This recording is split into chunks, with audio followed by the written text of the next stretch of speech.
millennials and now Gen Z have been so maligned by those of us who are older. We have criticized, we have condemned, we have judged.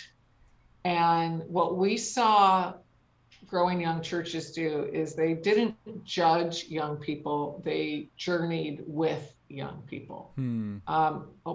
I mentioned earlier, I'm so interested in building relationships with others, and I've been getting to spend time with more Catholic leaders.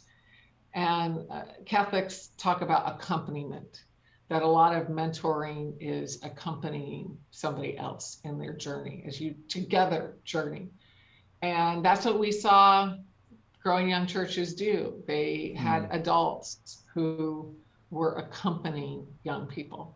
And sometimes it didn't come easy. I think about this church in Indiana, where they decided to prioritize young people more.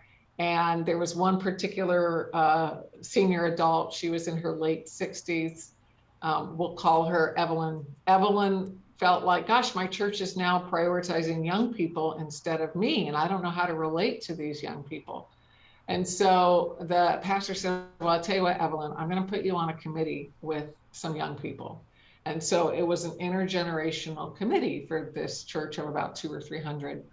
And all of a sudden, Evelyn spent time with young people, and they no longer became someone who sits across the worship center. They became someone who sits across the table.